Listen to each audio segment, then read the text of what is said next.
everybody. Welcome back to Sarah's Table. Tonight, we are going to be playing a game that is very squarely, firmly right in the middle of a genre that I generally do not do. This is a horror game. It is called Sleepaway by Possum Creek Games, designed by Jay Dragon. It is a lovely game. It's really beautiful. But anybody who knows me at all knows that I'm not like a horror kind of gal.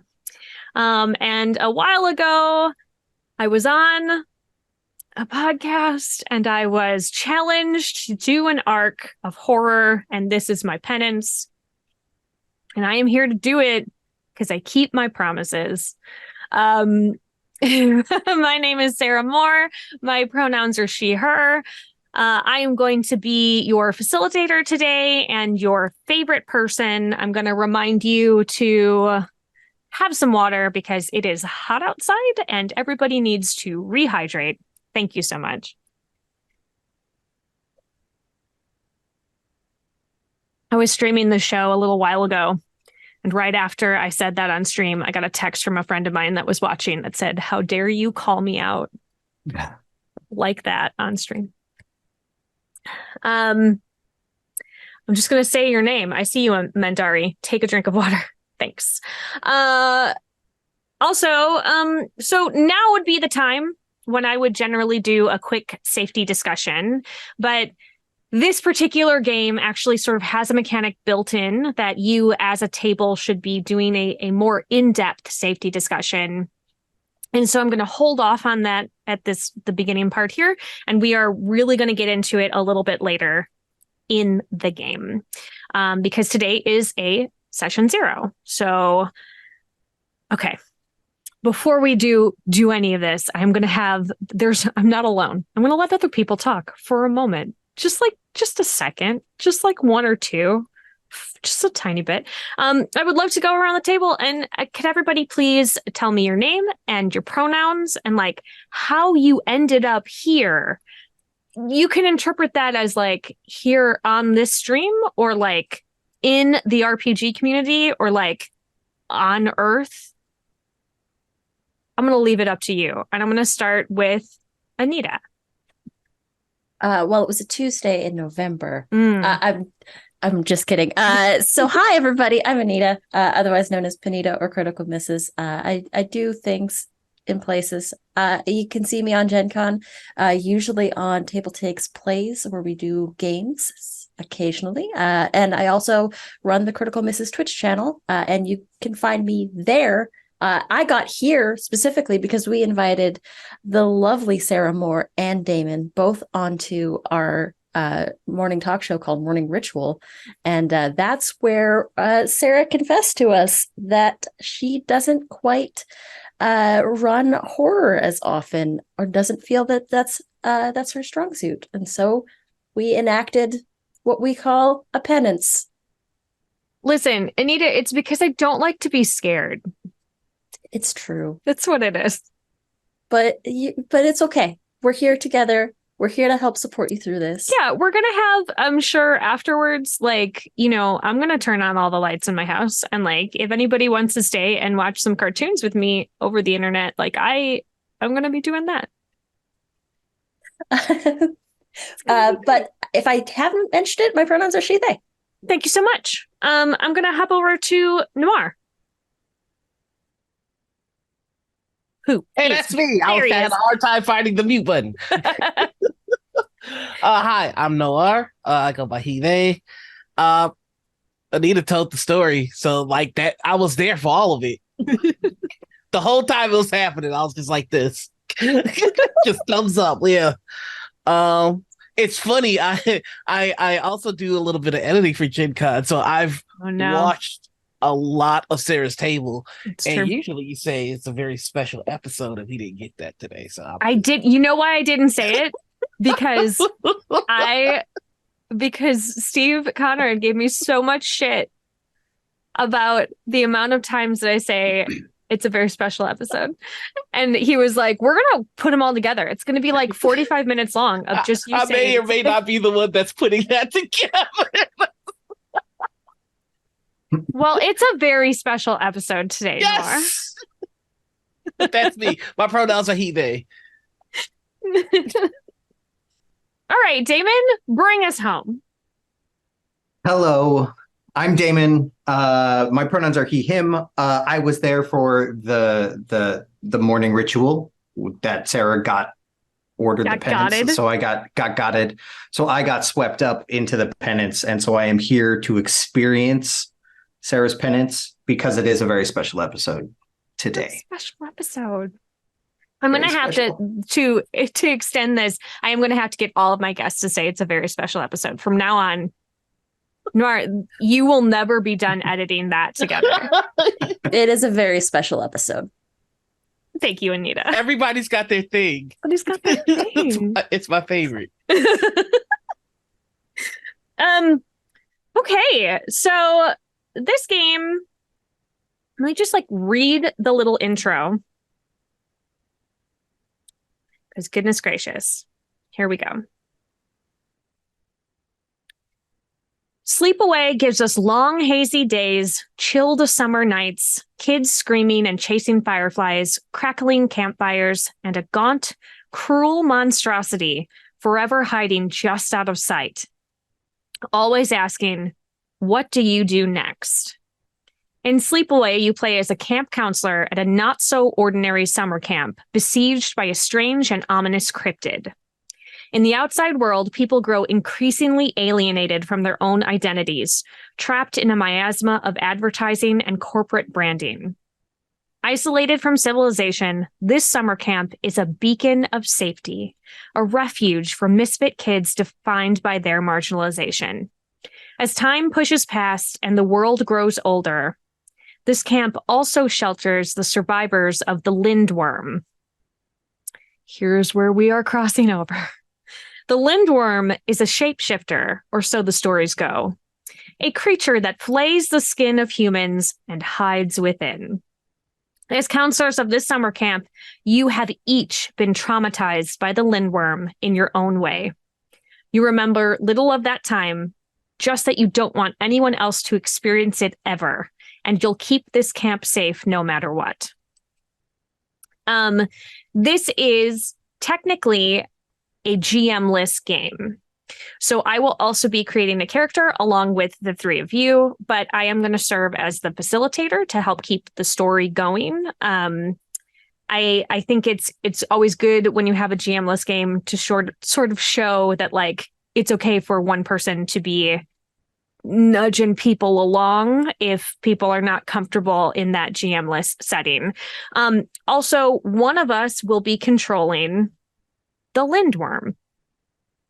I'm going to do that because then I can make sure if it is outside of it's too scary that I can shut it down.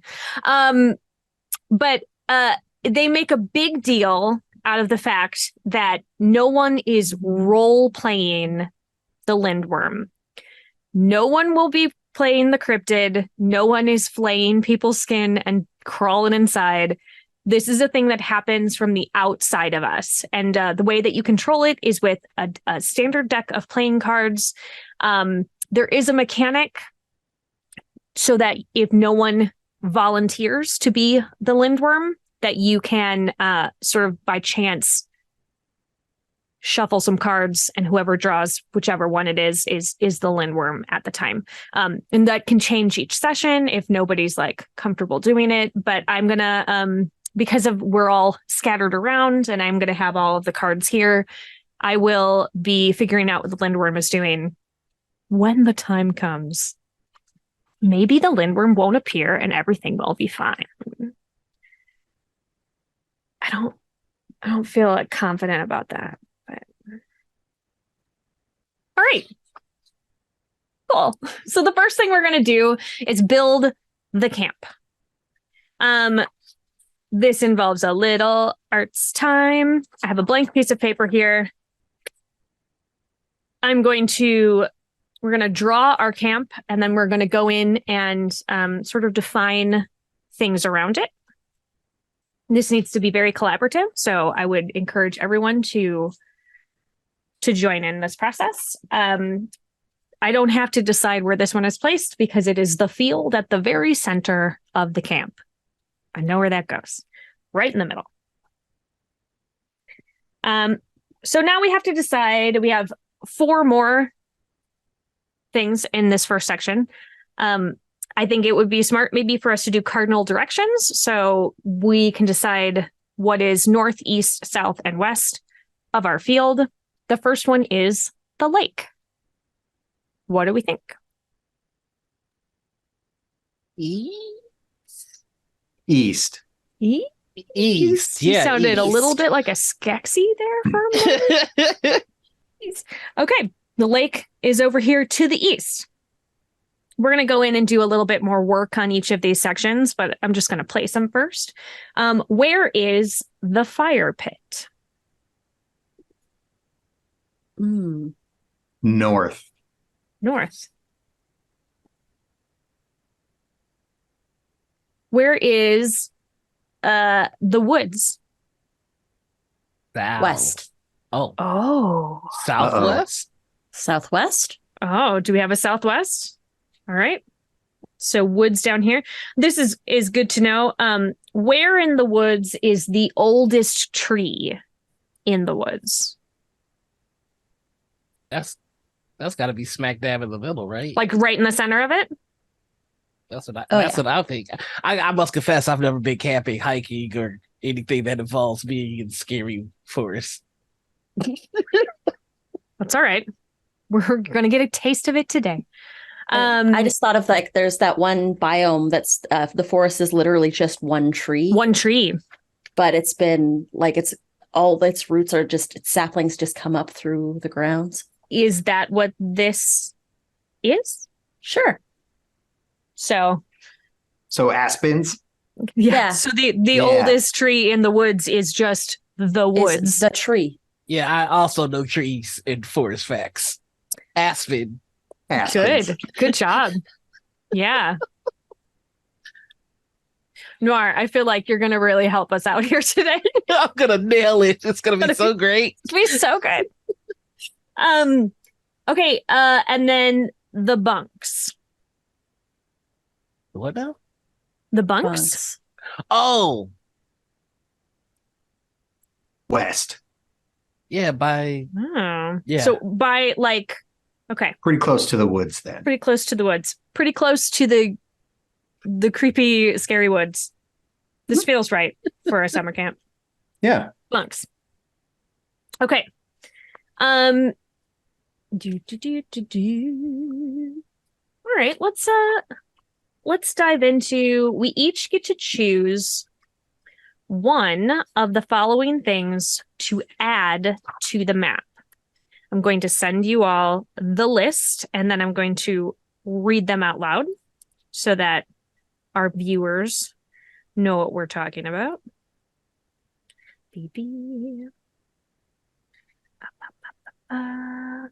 I'm going to send it to us all in our Discord. Sounds good. Okay, and so each of us get to choose one of these things to add to the camp. The nurse's cabin, the creek with mud castles, the performing stage, the field everyone dreams about, the best stargazing field, the sneaking path, the hidden picnic bench, the petroglyph boulders, the swamp full of mosquitoes, the path covered in cairns, the mushroom log, the secret kissing grove, or the abandoned stone wall. Now, when we say a creek with mud castles, what exactly is a mud castle? I'm glad you asked. So it's kind of like when you build sandcastles on the beach, you do that with mud instead. Yeah. I grew up next to a creek. We used to build mud castles. Yeah. Any kind of earth consistency, just slap it into you huts. just build it and then you let them dry out in the sun. They sort of like crack and they get this really cool texture to them. Correct. So do any of these jump out at any of you? I like the sneaking path. Where do you think the sneaking path is? Let's go ahead and put that by the old fire pit. Oh. Yeah. Does it lead from the fire pit, like away from the camp, or is it like a sneaky way to get to the fire pit? I think it's a sneaky way to get to the fire pit. From the bunks? From the forest. From the woods? Oh, yeah, oh, the woods. Wild. Okay. Yeah. All right, let's make it a little sneaking path. I'm sure nothing will go wrong on this sneaking path. Low key trying to make a way out the escape path to the brightest possible spot. The fire. Yeah, home base isn't on this list, so I think we're in trouble. If you could just get to the fire, everything will be fine. So what sort of a path is this? Is this like tell me about it. Yeah, I'm gonna say I did used to do a little bit of biking, and they're like these underground, like old paths, like they kind like little tunnels. I'm doing a terrible job explaining this. Like, it'll be like in the middle of like a biking trail, and then you can kind of divert, and it's a grass path for a little bit, but eventually, you come to like slightly paved with like bricks in an arch, with like dirt and like with more forest on top of it. Sure, you just ride down there. Yeah, I'm sure nothing could hide in there. That sounds great. That's okay. Where you go to hide. We'll see. All right. Damon, is anything yelling at you? I really aside from us. I'm gonna go with the hidden picnic bench. Okay, where is that?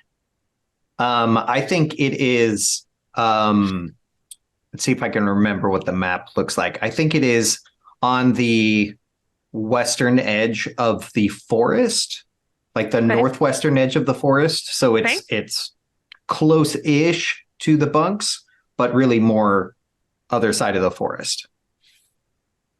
Hidden picnic bench. And like, what happens here? I think it is an abandoned place that the campers know about, and they leave things there, toys or little keepsakes, pictures maybe. And they leave things there when they are finishing their week of camping.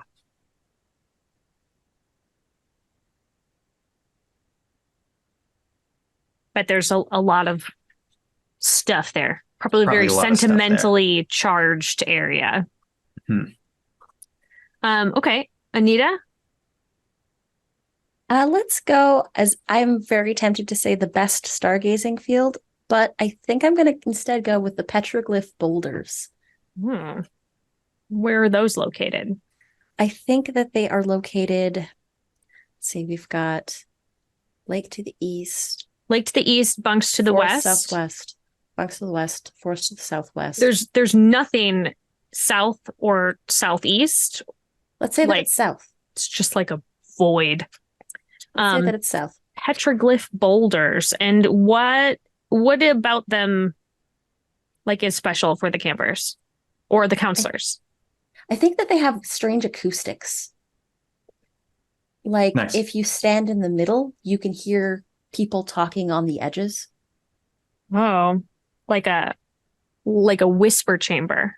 Yeah, kind of like a little echo chamber. Steps to the left, you can hear Wonderwall. Always. It's just always playing there for some reason. So it's a summer camp that's probably playing at all times. Okay, I am going to say that there is an abandoned stone wall. That's the Wonderwall. Who needs our a nurse at this camp. I'm sure it's fine. So bad I didn't make that joke. So I think it's to the northeast. There's this big abandoned stone wall. I think it's falling apart. It's very, very crumbly. Nobody knows where it's from, but there's a whole bunch of like legends around it of what it could possibly have once been. And I think that it is a place that like experienced campers who have been there for a couple of summers take like the newbies to in like a like this is a really dangerous spot in like an initiation sort of way.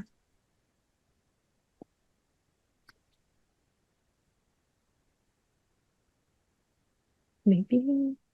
All right. The next section, as a group, we need to choose 2 of them. I'm going to send them all to you before I read them out. I feel that without even asking this group, that I could probably choose one of these and know that everybody is going to choose it. But maybe you'll all prove me wrong. Here comes the next group over in the Discord.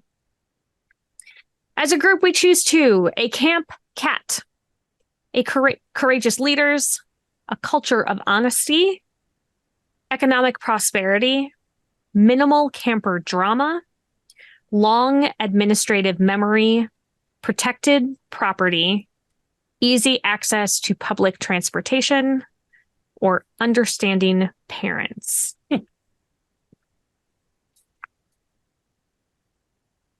My instinct is that there's going to be a camp cat. I think that's a good instinct. Yeah. I mean, I'm torn because I don't. Do we want the cat to be in the spooky area? It's gonna be I mean, it's probably been there for decades. It's at this point. 45 years old as a cat. Mm-hmm.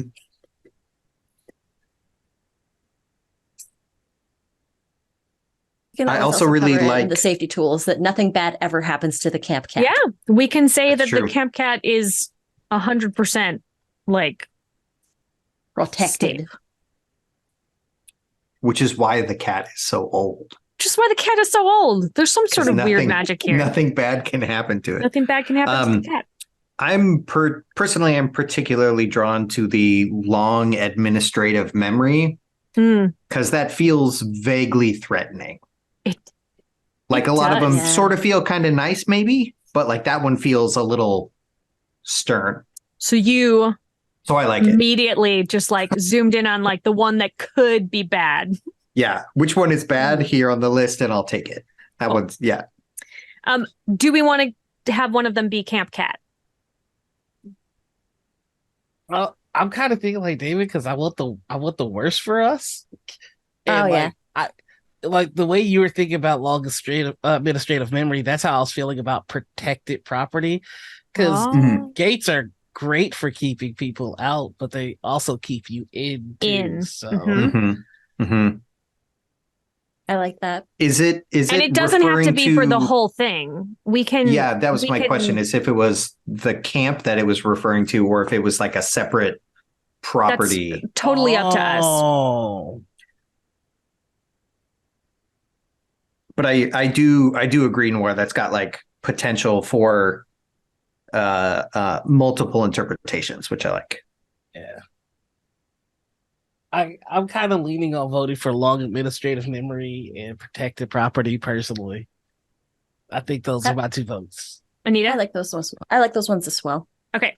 So let's put something on the map for each of those. I'm checking long administrative memory and I'm checking protected property. So what on the map could represent this long administrative memory? Is there like a counselor's office? Like a counselor's office? Yeah. Like an administration office? Where do we think that is? It's probably near the bonfire because they would need to be close to it by the to fire make pit. sure nobody was messing around. So do you think it's on the side near that abandoned stone wall, or do we think it's on the other side? Between the fire pit and the bunks? The other side. Yeah. Between the fire pit and the bunks. We're going to call it the camp director's office. Oh, yeah. Mm-hmm.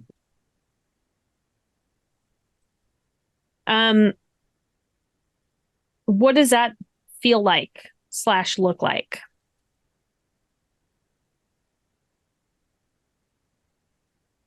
I think that it's the only building in this camp that is more modern. Like a lot of the like the bunks and everything are kind of like rustic log cabin. The administrator's office is like a newer building, and it has like actual like an actual like it feels intimidating compared to like how rustic the rest of the camp is. It feels is it also like climate controlled as opposed to like the bunks, which are it's probably one of the only places with AC. Yeah. It could be like one of those trailers that you'd get outside, your high school, just like the bonus classroom trailers that they the mobile portables. Yeah, like the offices on a construction site. Yeah. I just have one request, and that's those things that they have in libraries where you can like take old newspaper clippings and you look at it through the little view screen. Microfiche. Yeah, I want one of those because those are always spooky. I don't know why, but they scare me. It's true. In the director's office? You think there's a microfiche? Okay. Because while you're scrolling through it, you never know like where it's going to stop. Or like what kind of ghost you're going to be looking at when you're done. You have to be so far into it that like people could definitely sneak up on you. And you're never looking up something good. It's never like, no, it's like the number of bodies from an accident is what you're looking up. You're never. It's never like I would love to see. Day. Yeah, I was gonna say like the history of Puppy Day, the puppy parade that year. No, okay. Tell me about the protected property. I think there's like just a wall around the property. Like we're in the protected property, so it's keeping other people from like partying in this part of the forest reserve or whatever it's called. So like it's a chain just like fence. This, yeah. So like in order to get out, you have to go to like a couple of like the entrance and exit spots. Or you got to make a difficult climb. So what on our map is inside that wall? Camp director's office, obviously. Yes. Mm-hmm. Fire pit. Yep. Mm-hmm. Is the abandoned stone wall inside of it? I would personally, and this is something you guys can let me know what you think. Everything but the forest. Everything but the forest. Yeah. You think it goes around the lake? I feel like maybe the lake is too big for it to go around. Yeah, it's probably too big for that. So there's like certain places that you could sneak around it. Yeah. But it's a little bit of a hassle. Okay. So I'm making the little property and I think the secret path, the sneaking path should go under the fence. Yes. Yeah. Yes. Okay. Making it all around. Goes around here. Oh, too far. Sneaking path. Okay. It's a weird shape, but we love it. All right. And what sort of fence is it? Is it a chain link fence? I'm open to options. I like chain link fence. Chain link? But, I don't know, a stone fence would be like intimidating, and I don't think they would do that. Or is it like one of those log fences like on old forts? Oh, that would be, because that's much harder. And it's kind of intimidating looking too. Yeah, log fence. Yeah. And then so where are the gates? Obviously there's breaks at the lake edges, but like it's cumbersome to get around that. But where are the gates? I think the main entrance is going to be opposite side of the bonfire than the administrator's office. So in theory, like all the parents and kids come in and you see like the bonfire, everyone having a good time, and then you can walk over to the camp director and check in and all of that stuff. Okay. Put that it's kind of a big one, that main gate. Is that the only way in and out aside from the lake, or is there another one somewhere? Like a back way in? I like that being the one. But yeah, maybe there's just the one. The only way out. Unless you want to swim. Sweet. Just the one? Great. Yeah. Just the one. We love it. Okay. Beep, beep, beep, beep. Just setting up our characters to have an awesome time. Just an awesome time. So great, you guys. So great. All right. So now each of us is going to add one more detail onto the map, and I'm going to send it to you now in a moment. These are very interesting, and I'm excited to see what we choose. The things that we are now detailing are where the fire pit used to be, where the frogs used to sing, where the fairy houses used to be built, where the path used to go, where you used to sneak away to watch the sunrise, where you realized you weren't straight, where the oldest cabins are, where the witch was spotted, where kids kissed when you were young, where you confessed your childhood crush, or where the great battles of youth took place. Wow. It's a good list. It's a good list. But we have to narrow it down to one apiece.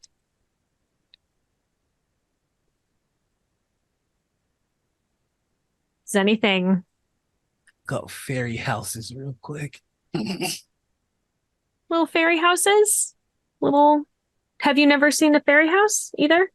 I don't believe that I have. Oh, Noir, I feel like we need to take you just like out for some childhood joy. You know, like let's take you to build some mud castles, and then we'll build some fairy houses.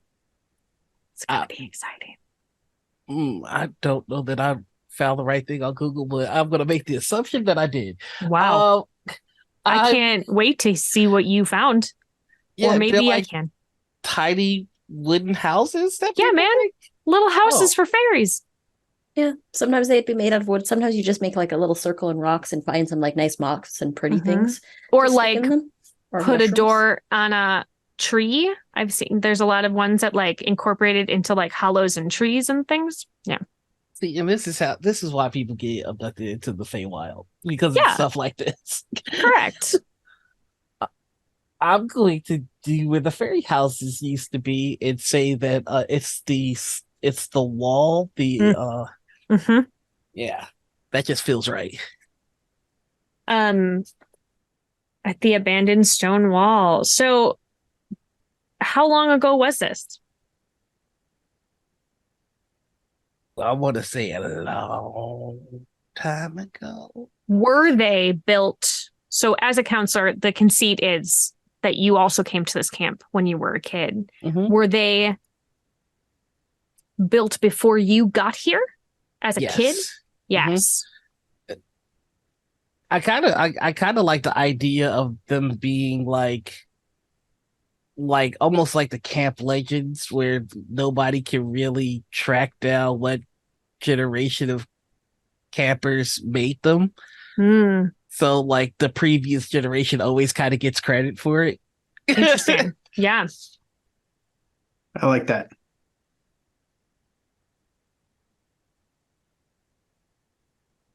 Older than anyone can remember.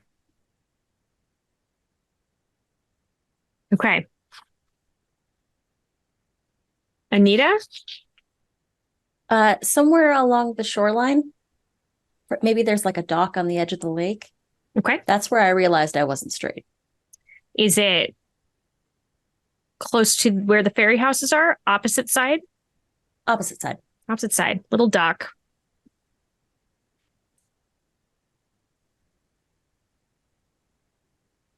Just like we all pick where you realized you weren't straight, and when just there's like just It's four little just spots. the dock for it's all just of the us. it's where you go. It's always the dock. I mean, technically, it was under the dock. I'm putting that down. Under the dock on the shoreline of the lake. And is this dock like a popular spot for campers to go? Or is this like a time for me to go away? I think it might be a popular spot for like, it might be a spot that the newer campers don't necessarily know about, but some of the older campers know that like if you swim underneath, you can hop up underneath the dock and you can have some privacy if you want. Privacy under there. Great. Just quick question. When you realized you weren't straight, were you alone or accompanied? I'm not going to kiss and tell. Okay, accompanied. Good. Yes, accompanied. I won't ask you their name. We don't have to get into it. All right. Damon? I think I'm going to go with where the witch was spotted. Where was the witch spotted? And I think the witch is the reason everyone leaves things at the hidden picnic bench. Oh. So out in that zone.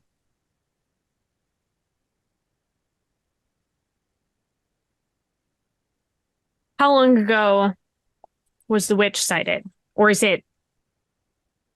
I think the practice of leaving things has been going on for a while, maybe since like the 40s, let's say. Okay. Good chunk of time. But I think that when I was a camper, there were still sightings. Are there still sightings? Yeah, I like that. So like it's maybe even every summer there's one kid that's like, I saw the witch. And then you've got to leave a tithe. So these memories are not, these are like, so she does not follow you away from camp.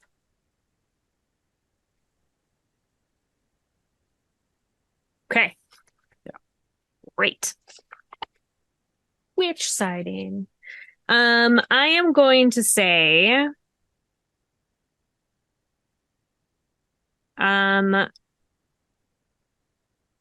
that the thing I'm going to add to the map is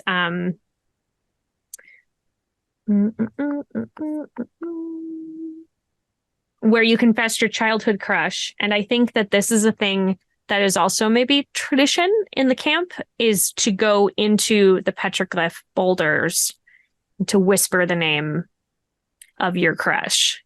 And like perhaps the superstition is if you hear it back a certain number of times that they also have a crush on you, kind of a thing.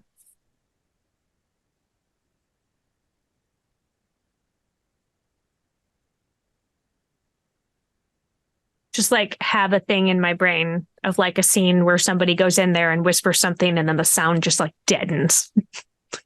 Well, that's terrifying. They don't like you at all. Wow. You could have just told me. Not reciprocated. Petroglyph boulders. Okay.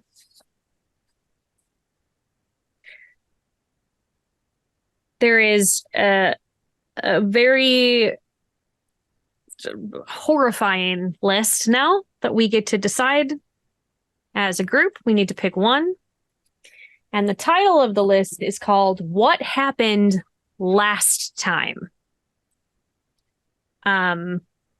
Great. It is my least favorite list. Here we go. About to drop it in the Discord. Beep-a-doop.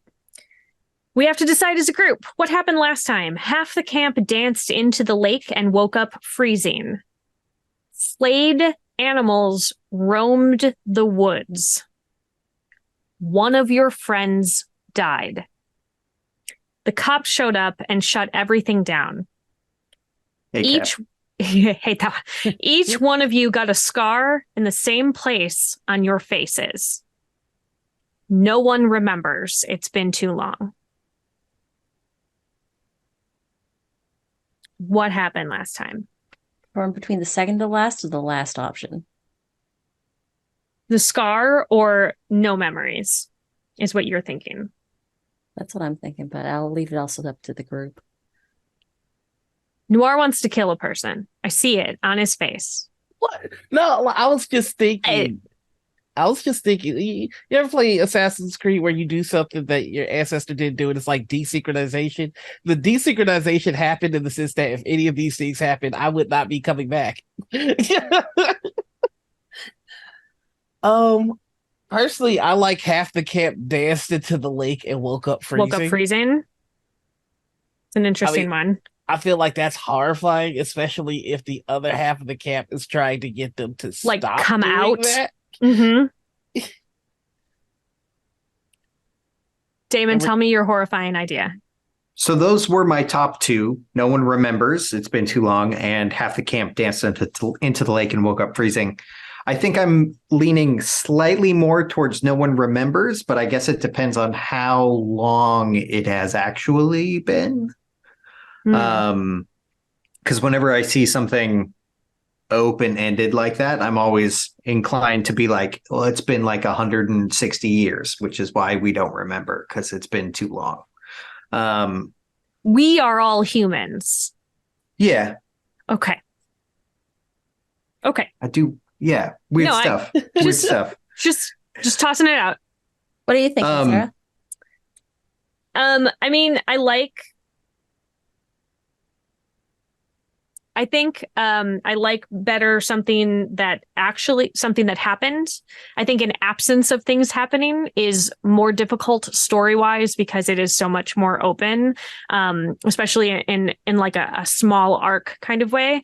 I feel like if we were going to be doing an open-ended campaign, the No One Remembers, I think could be really interesting because we could like start having more things come out as we go. But because we have sort of a limited amount of time for gameplay itself, that may be leaning more towards half the camp danced into the lake and woke up freezing. I'm willing to throw my hat into that one as well. The second half of that, that's like a letdown, though. Like, if it were half the camp danced into the lake in sentence, like that. Okay, so we can do that. This is our game. Yeah, I like that better. It could also be the camp danced into the lake and half woke up freezing. Oh. The only reason I'm hesitant, much higher body count. I personally like the nightmarish effect of being completely cognizant, completely of your own mind, seeing like your peers seeing do other this people absolutely unreasonable thing and then go into the lake and never come back. It's just like yeah, so we don't know, we can say that doesn't necessarily mean that they died. Right. Like they could have exited the lake outside of the walls of the camp. It's the uncertainty that we don't know what happened to them. Yeah. Yeah. Is everybody good with that? Last night at camp. Last night at camp. Half of them just danced into the lake. I was a day away from retirement. Horrifying. Camp retirement. Okay. Well, I'm gonna make a note on this lake here about half the camp disappearing. Just draw like a really cold camper, really cold and sad, like camper, shivering with shivering. with a big frown. Mm-hmm. What they didn't tell you was the last dance that they did into the river was Gangnam Style. It was going to be the cha-cha slide. How amazing would it be if it was like a lot of times at camps they do like a dance the night before you leave, and so like just half the camp like was it an accident? Prom? Was it like that scene? Slow dancing into the like slow dancing into the lake. Just like off the dock, like walking off the dock gently into the lake, you and your dancing partner. That's so full of nope. That's so full of nope. Wow. And so when was the last time that we were all here?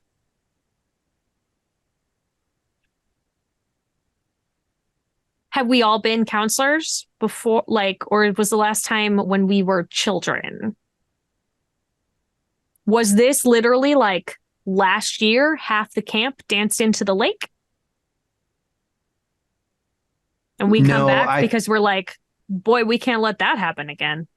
I think it was when we were younger. So the last year that we all came to this camp could have been multiple times that we came. Everybody can decide on their own. We were part of the half that didn't dance into so we watched them dance into the lake.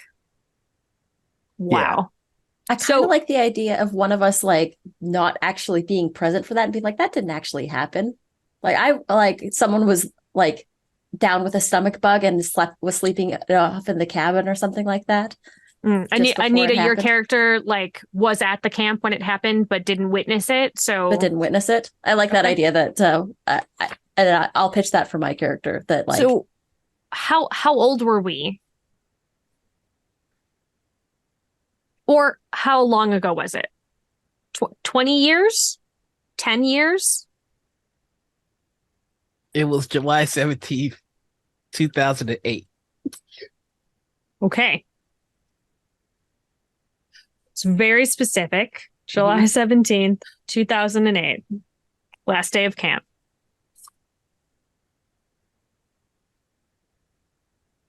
Great. We done. Perfect. That one's done. All right. Check. All right. So we've got a lot of great notes. We've got a lot of really cool. The map I did, each one was in a different color. I'm going to take a picture of the map. I'm going to send it to everybody so that you have it to refer to when we are doing the gameplay. But we do have some other things to flesh out, like about the camp and the surrounding area. So the first thing that we're going to talk about is that field right in the center of camp. It is young and bright and full of life and victorious play. It's here where all the young warriors play under the hot sun and where happy-go-lucky teens fool around within the shade. It's a place for doing and not for talking, and its heart is the rhythm of movement and innocent joy. It's overflowing with energy. It desires decisive action, movement, fun, happiness, peace, community coming together.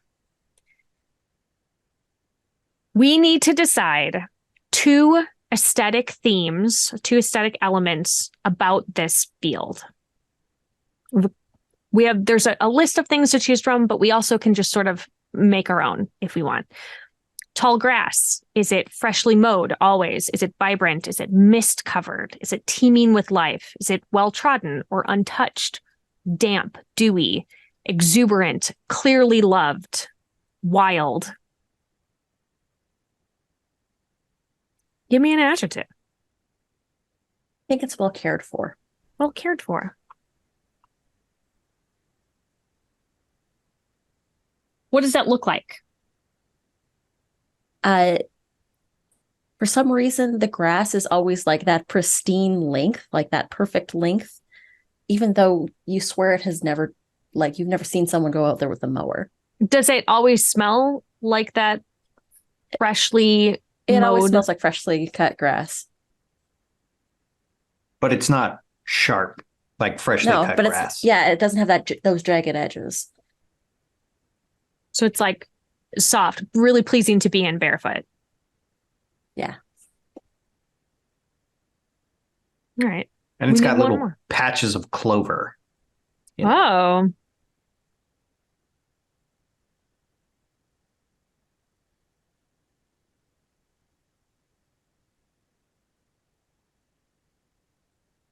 Anything else? Noir, do you have anything to add to the field? Yeah, it's got it's got it's Will manicure, so it wouldn't have dandelions with it. It could. But yeah, the dandelions that go floaty all over the place. So like always in that second stage of dandelion. Yeah, the fun stage. Unless you have allergies. Yeah, but even then it's the suffering stage. Well, this is a horror game, so you know, we all have allergies. All the ways to suffer, you will be suffering. You have to be very quiet so it doesn't find you, but also you're sneezing. It's gonna be a problem. I think it'd be even spookier if this place never triggers anybody's allergies. Amazing. It wants So one of the things when we are doing scenes in the future, you can pick up and put away all of these like things that we are putting on the map. So you would be picking it up if the scene happens at this particular place, but also if someone is frantic or hurried, or if the mist clings to the grass in the morning and it just feels right. There's a couple of places that like as we're setting the scenes, we'll be describing what is around us. And so sometimes that will come into play. Each character can make moves. You can also choose to make a move on behalf of the field if it is in play. There's moves clearly listed of like what the field can do for you. We're going to head over to the woods. The woods are an old place, far older than the camp, and filled with the aching pain only acquired from generations of trauma. The woods are dedicated to revealing, opening, and inspiring, but are also apathetic and filled with the weight of its own memories. If you treat the woods with respect, it might respect you back. Live within the woods and you'll become one of its own. They are a mournful place, desires to be left alone, to bring together, to heal, to talk, to reveal, and to live independent of cruelty and misunderstanding. One of the things that we need to choose as a group is what our impact on the woods is.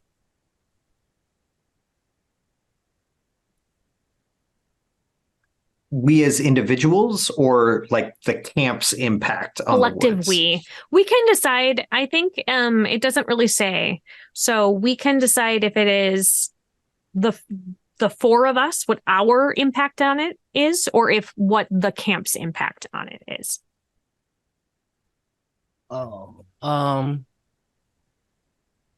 about it's got a negative impact on the wood because we have a wooden gate. So I'm gonna say at the beginning of establishing this place, they cut down a bunch of trees. So we took the camp took from the woods. Yes.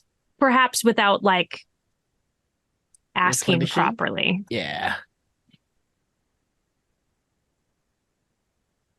Okay. Well, let's hope that's not real bad. Probably won't come up. Nope. All of these things I'm writing down probably not going to come up. Okay, so we're gonna go ahead and choose a couple of aesthetic elements for these woods. Again, I will give you this list of options, but we can always add something else. Old growth, young, evergreen, deciduous, swamp, tangled, clear-cut, surrounded, sprawling, intelligent, pained, healing, hopeful, distrusting.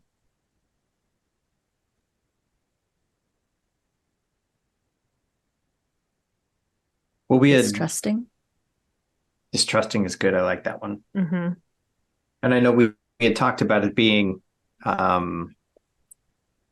like all the same organism, which means it would be repetitive, because all of the trees would look like all of the other trees. Very easy to get lost in. Hard to navigate. Mm-hmm.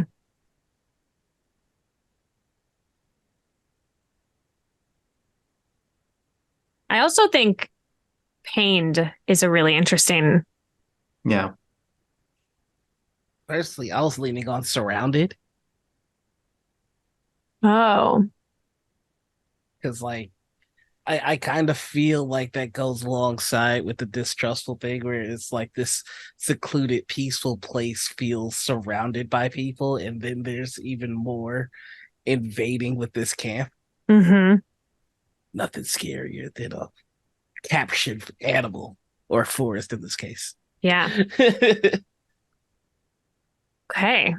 The woods we would pick up either when the scene is set there or when something from the woods emerges into the camp, or the air is thick and misty and it feels right.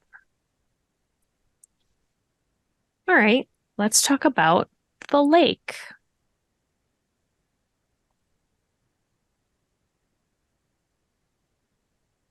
What are two aesthetic elements? Shining, vast, rippling, misty, forbidden, muddy, algae-filled, plentiful, deceiving, reflective, revealing, hungry. I mean, I feel like with what we established, maybe it's hungry. It's one of Hungry it. sounds good. Yeah. And vast. Hungry and vast. Hungry and vast. That one was, I feel like, very easy. Just like, hey, this lake ate people. Maybe. Maybe. We don't know. And it's too vast to find out. Oof. Or like, maybe it's not. Nobody knows because everybody who goes into it at that point doesn't come back. So we don't. I like that we have had all of this opportunity to pick things for ourselves that aren't bad. And like, we didn't even pick the cat. Like, nope. Thing we've just been terrible. Yeah. We've afforded ourselves no comfort here. No. None. I tried to give us a cat. I was outvoted and I'm good with it. The lake, by the way, the description is the lake is where secrets go to die. Oh. So. All right. Well. And half the camp, apparently. There is a note here that says, although the lake is not an agent of the lindworm, it can often work in the lindworm's favor, hiding its influence and putting others in danger. Super. Love it. It desires to conceal, to feed on secrets, to smother, to kill, to grow beyond its banks, to seduce, to lure, and to keep the truth hidden beneath its waves. Wow. Well, that's terrifying. It's probably fine. Listen, that's just nightmare sauce right there. That's what that is. Hey, listen, it's probably fine. It's probably fine. There is a section for how to make campers. But whenever you were to be making a camper, you would be choosing two genders, one from each column. And so it's not like every camper is exactly the same. And so I think that this is a thing that if the campers come into play during gameplay, we will take a moment and we will construct the camper for each scene that we would need. And then we will come back to that. Yeah. Okay, and I'm just going to have a moment. There is a tip here, and I need everybody to just realize that it says we should be creating lovable campers. Okay? The campers are not the scary part of the camp. We want to like the campers, who even at Feels their like worst, a trap. are relatable and reveal their anxieties and their capacities. Okay. Good. We'll come back to that. I believe in all of you. Maybe not Noir because he is laughing really hard. I was just thinking, yeah, make lovable characters. The last time I was here, what character did I make? Oh, yeah, the god of capitalism. Nailed it. Listen, that was not a pointed statement. Oh, yeah, no, I wasn't. No, it was pointed. Oh, okay. I know you. I know all of you. Come on. Okay, let's talk about the magic that is here at the camp.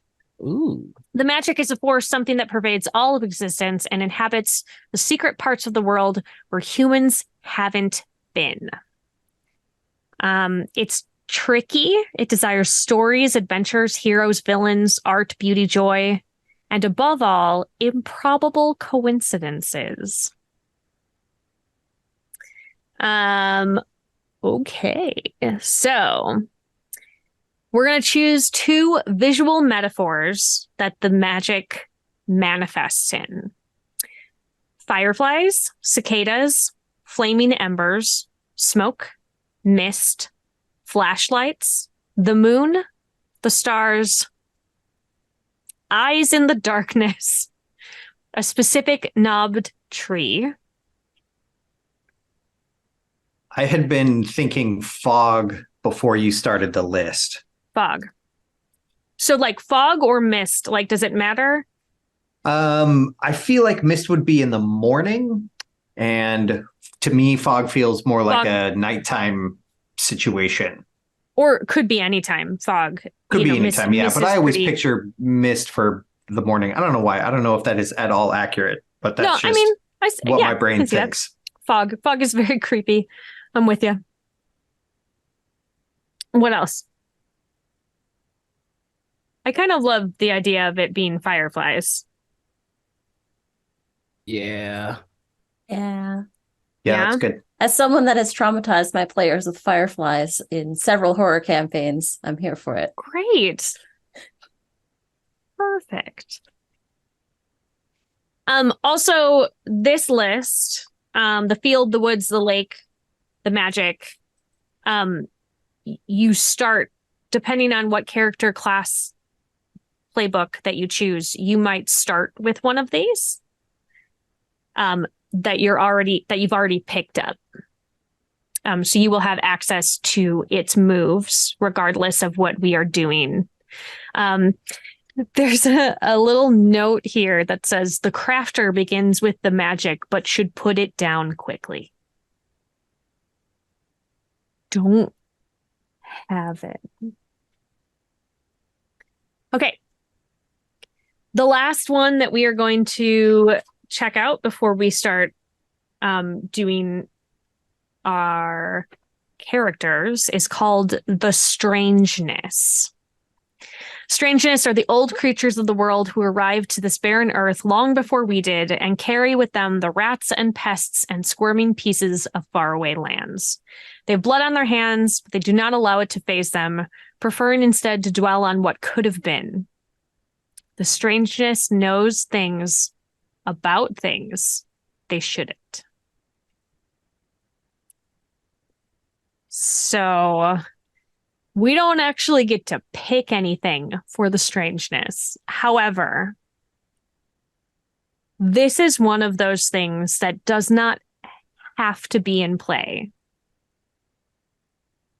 But there is a table that when associated themes show up, it makes the Strangeness stronger.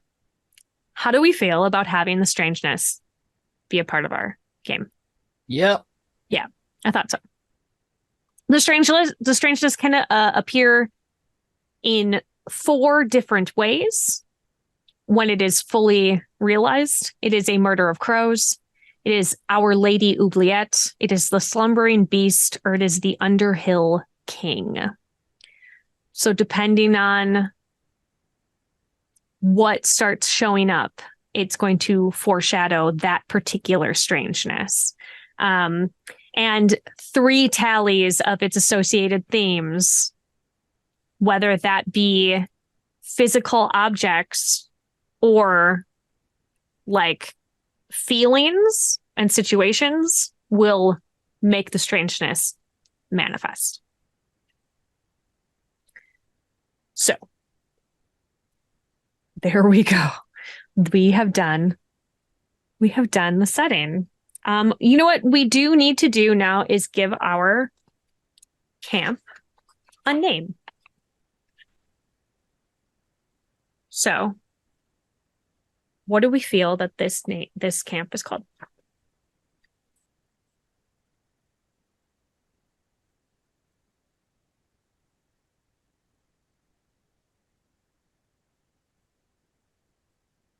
How about Camp Standing Stones? Yeah, I was just thinking about those boulders. Like, Camp Petroglyph. Camp Petroglyph? Seems maybe too bougie for but like Standing Stone is good. Standing Stone? Yeah. Camp Standing Stones? Standing Stones? I was gonna say Lake Pontchartrain, but that's just a Ludo reference, so don't mind me. Camp Standing Stones. And when was it established? That's not part of it, but I'm interested. We talked about the first sightings of the witch being like the 40s. Or that's when people started leaving things at the... Yeah. Was in the 40s. 100 years. Woo. It's not 100 years. But that's when the camp was founded. It's been... So is this the 100th anniversary of the camp this summer that we are doing right now? It would be a little on the nose, but it could be. I like it. Established 1923. I almost wish we made it so we went to camp 25 years ago. So we could, never mind. Don't mind me. I mean, we can. Like having the 75th the 75th anniversary being the anniversary where the kids go in the lake. Where the kids go in the lake. And now it's the 4th one. Mm-hmm. Okay, so that just means we just have to change the date over here. That's okay. Yeah, so it can't be the release date of the YouTube video for Vitamin C anymore. Vitamin C's graduation. Oh my God. Oh my God. I mean, no, that's good. That's good. We're going to shift off of it. I'm so sorry. Sorry, Vitamin C. So it was 1998 that it happened instead. 1998 was 25 years ago. Yeah. Oh, God. Did I break you? Yeah, a little bit. Okay. Well, you know what? Hey, we've been going for a while and we just broke Noir. So I think we're just going to take a quick bio break. We've built Camp Standing Stones, established 1923. There's definitely a witch. There's a lot of hinky shit going on at this particular camp. And so when we come back from our break, we are going to build our campers, our camp counselors, the 4 of us, and we're going to figure out exactly who we are, who is in charge of this camp that very bad things have happened in. So come back, go have some s'mores, maybe. That seems like a very camp kind of food. Maybe it's really hot, but like camp makes me think of like hot cocoa around the campfire. Go get yourself something, and it's hot at camp, so like get a giant glass of water and then come back here and we'll see you in a few minutes.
Welcome back from the break. I spent my break trying to literally break into a box to have a piece of cake and couldn't do it. So that's where my life is. Welcome. Okay. See, now I want cake. I know. I always want cake, though. I always want cake. Hey, everybody watching at home. If you send us cake, like, listen, we're all going to be at Gen Con this year, you know? Like, I wouldn't be mad if people just, like, brought us cake. Like, you just bring some cake. I'm allergic to coconut, but bring me everything else. Thanks. All right. We're going to have to make a note, Damon, of how many people bring us cake. So far, it's 0, and I'm upset about it. So God help you if that number remains. We did just make the request, to be fair. 0. Okay. I'm writing it down. I'm right at the moment. Cake tally. Twitch chat. None. Twitch chat. Hashtag. Get it on Twitter for as long as that's around. Hashtag get Sarah cake to Gen Con. That's too long. That's how it's really how you will see me the happiest is if I have cake with me. Hashtag Gen Cake. Gen Cake. Yes. Yeah, Gen Cake is good. There it Gen is. Cake is really good. Found it. Okay. I'm going to make that post every day forever. Okay, so we are now going to build our characters, our counselors. We have there are 7 archetypes that we can be. We have a couple of options here. It is not like, part of it, but you could roll a die and just be given a character. Or you can choose from the title of the character. What are your thoughts? What are the titles? No, I'm not. No. Oh. All right. Well, then I'm just gonna then I'll just roll. I want to roll. If you're not going to tell me anything at all, I'm not going to tell you anything. So, if we choose collectively to roll, then you will be given a character and it will be a surprise. But otherwise, I will tell you the names of the characters and you can choose from the names, and then we will build from there. I submit my destiny to the will of the dice. Oh, Anita, are you okay with rolling for a character? Sure. Okay. Okay, everybody roll me a D8. Dang, the one that I didn't have. I mean, you can roll a different one if you want. I don't like how you say that, so I'm going to roll the D8. All right. I got an 8. I got a 7. Good old reliable, sturdy 7. I got a 6. Hey! We are going to cover the spread here. All right. I mean, I guess I'm going to be a character, so I should probably also roll. Mm-hmm. Beep, beep, beep, beep, beep. Got to do it digitally. Oh, I mean, that makes sense. Okay. Anita, you are the athlete. Okay. Always choose win, yells the athlete, both on the field and in life. The athlete is cold skill, emotion transformed into a furthering of the desire to do even better in the world. Never assume the athlete doesn't care, even if they never show it.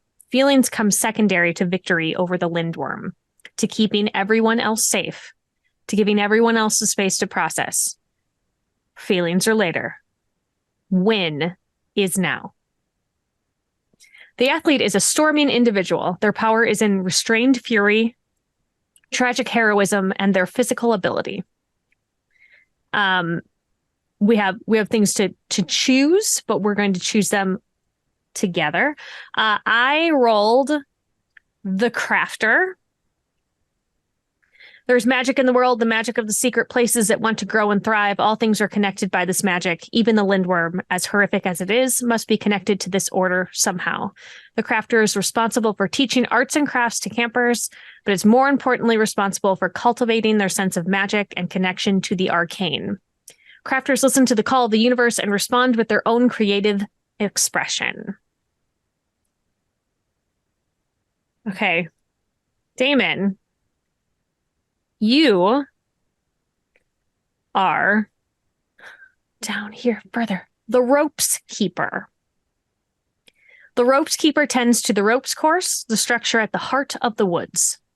They are an enigmatic staff member, one who prefers the company of the wooden beams and tall trees to the presence of other staff, or heavens forbid, actual campers. Still, the ropes keeper is a vital part of the camp ecosystem and helps hold the entire community together with their stoic, I can never say this right, hermeticism. That's it. Hermeticism. Yep. The ropes keeper is a distant individual. Their power is in quick movement, sudden shows of cold kindness, and the forest itself. This was by the dice. I didn't assign this to you, but it's I get to be a curmudgeon that lives in the woods. It's pretty on brand. It's you. And then Noir, you are the song leader. Camp music lifts us up and binds us together. In uproarious sing-alongs, we find community. In heartfelt refrains by campfire light, we find home. The song leader sings from the soul with the carefully chosen words and gentle touch, and their voice hits you square in the heart and makes you want to join in. If camp has a voice, it isn't that of any one person. It's the combined voices of each and every camper and staff member. But it's the song leader who spurs them all to sing. The song leader is a tender individual. Their power is in their voice, the voices of others, and the togetherness of countless arms wrapped around countless shoulders. I can dig it. The first thing we're going to do, so I have yours up right now, so I'm going to do a couple of things for you. It's Noir time. Hey.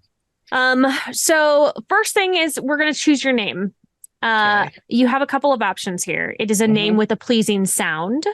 A name used only here. A name that's fun to chant. Or a full name never to be abbreviated.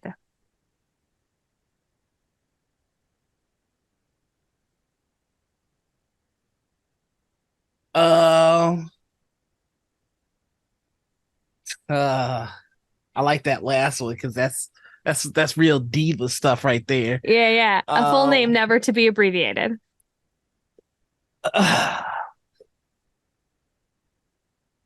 Oh man, this is okay. Listen, that can be your choice, and then you can tell me next session the actual name that you have chosen. I got it. You got it? Yeah. Tell me. It's Ethan J. Gulliver. Obviously. Yeah. You got to say the whole thing. It's always. Even the J. It's important. Yeah, it's very important. Okay, so I need you to pick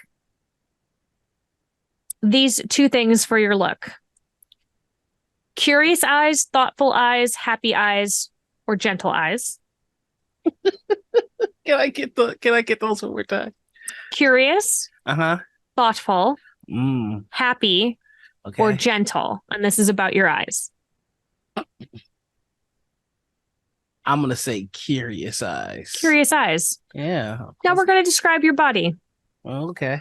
Delicate, fluid, stable, slow moving, or built for strong hugs. Built for strong hugs is basically thick. So I'm just going to say, built for strong hugs. Okay. With my curious eyes. Yeah. Let's describe your gender. Here are your options. Are you ready? Yep. Blackberry blossom, June apple, freight train, crawdad, wagon wheel, quite early morning, or blowing in the wind. All right, so what I can tell you for sure is what it won't be, which is Wagon Wheel, because I've Not been Wagon called Darius Rucker too many times in my life. So Okay, obviously not Wagon Wheel. let's Damon started like, laughing at Freight Train and couldn't stop. yeah, I'm thinking Freight Train For the might rest of be. it. Freight Train. Your gender is Freight Train. It's just so good. It's so good. So good. I'm legit probably gonna make that my actual gender. Yeah, Freight Train. Thank you, Jay Dragon. I've just learned something about myself. All right. We're gonna choose your childhood fear. Here are your options. Distant howling only you can hear. Nobody being able to see or hear you. Going to sleep and never waking up. Your own face in the mirror. Or all of those. Let's play the game on hard mode and give me all of them. Okay. If it's possible for you to send me that in the Absolutely. All right. Cool. Let me get through everybody's, and then I'll forward you the whole character sheet. Awesome. You'll be great. But first, we gotta choose your singing voice. Okay. Is it strong and grounded, like an anchor? Warm and welcoming, like an embrace? Playful and meandering, like a chase through tall grass? Intimate and honest, like a promise to a friend? Or haunting and full, like the moon reflected in the lake? Torn. I'm torn. Between intimate and what was the second one?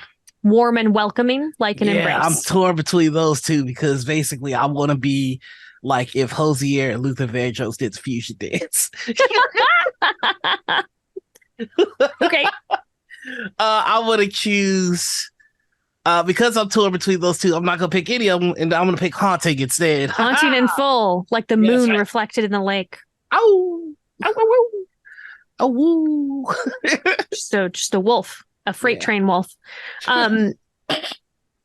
Choose. I found my new nickname. Freight train wolf. It's also your next tattoo. Just chugga, ah woo! Woo! And now you get to choose two songs out of these. Okay. A group song no outside force could ever interrupt. Okay. A story song campers always listen to in quiet, rapt focus. A hiking song that always gives the tired and weak a boost of energy. A traditional song that provides insight into the camp's history. Or a cyclical song that always brings the camp dog running. Oh, could be a camp dog. Oh. I like shutting people up, so that one that people can't interrupt. Okay. Story song good. campers always listen to in quiet, rapt focus. That one's good. Yeah. I think another one. Oh, I get two. That's right. Two. What was the let's see. I like that one because it shuts people up. Then there's that other one that like revitalizes people or something. The hiking song gives the tired and weak a boost of energy. Yeah, so I'm gonna shut people up and give them energy to leave me alone. Love it. To walk away from you. That's what we're looking for. Okay.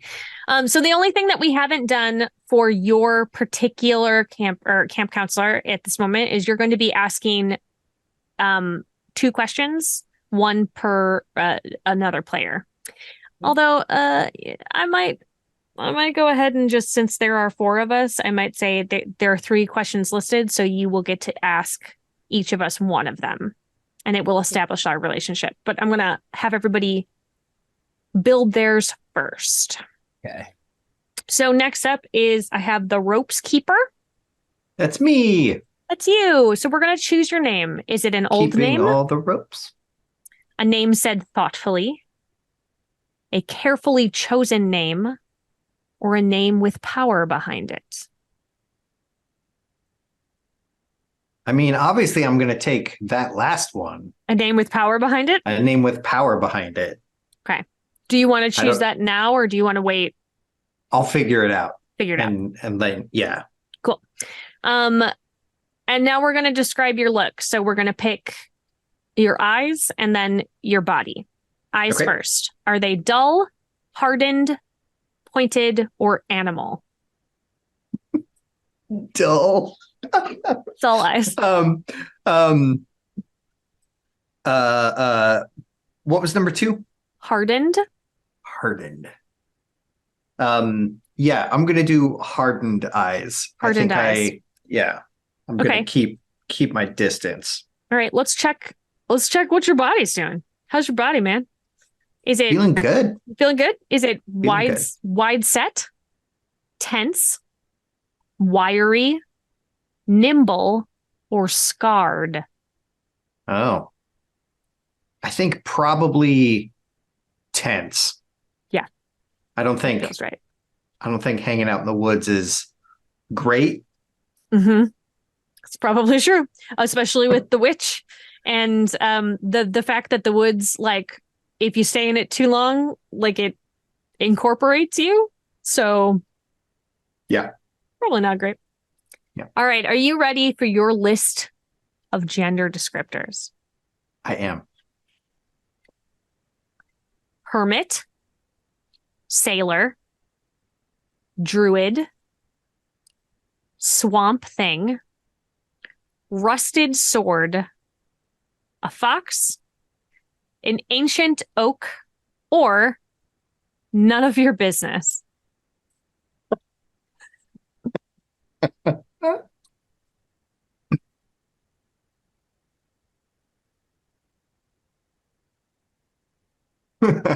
I'm boy, those are all so good. They're so good.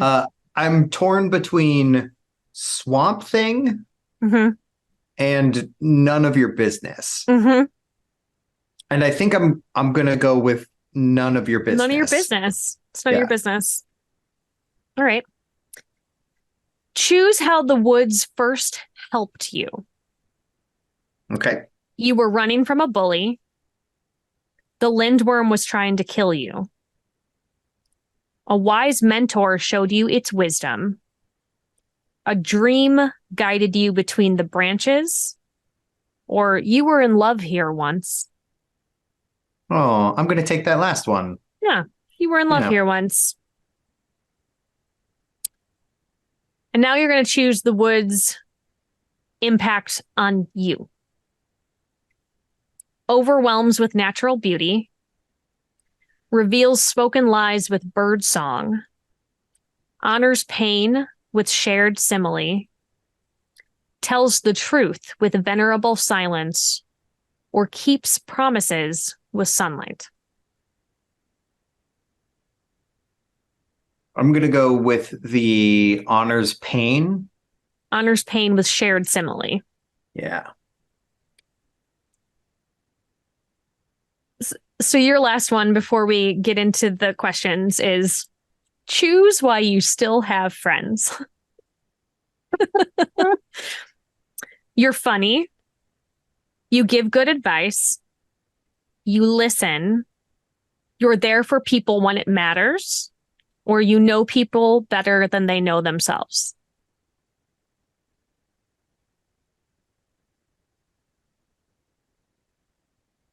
I think I'm going to be there for people when it matters. When it matters. Excellent. Heading on over to Anita's athlete. Just gotta go on up on a da ba doo ba doo. Da da da. Should I just like that? All right. Anita, it's time to choose your name. Is it a sturdy name? A dependable name? A name that hides who you are? Or a name that can be used like a battering ram? These descriptions are my favorite thing. They're really good. Jade Dragon, They're I love really you. Good.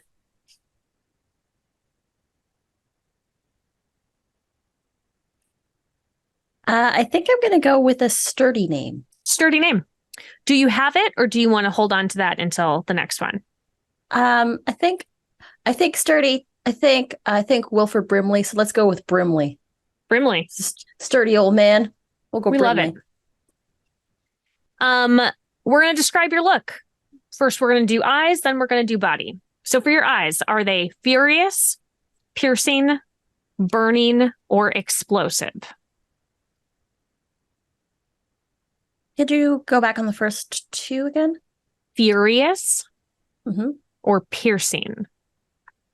And the last one was explosive. Explosive. Piercing. Piercing. Eyes. Like that.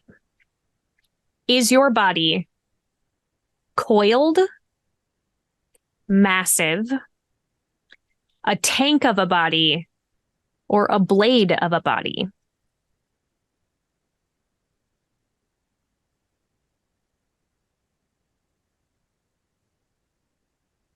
What was the first one again? Coiled. Coiled. I think I'm going to go with a blade of a body. Blade of a body. It's good. Here's your list of gender options. This is maybe my favorite part of this whole session. It's just going to go through the genders. I'm very excited about it. A glaive, lightning, health goth, sports dyke, barbarian, or lonely king. I like Lonely King. Lonely king. Okay. Your childhood fear. Wolves torturing your family. All your bones breaking. A bully with a sharper weapon. Slowly transforming into a statue. A doll that can control you. Or getting robbed and killed. Torn between slowly turning into a statue and all your bones breaking. Oh, yeah. They're both pretty awful.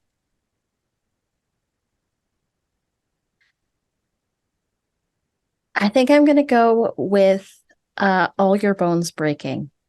Yeah, because that's like not supernatural at all. Like that could happen anywhere, really. Yeah. All right. You get Brimley has a contraband weapon. You get to choose it.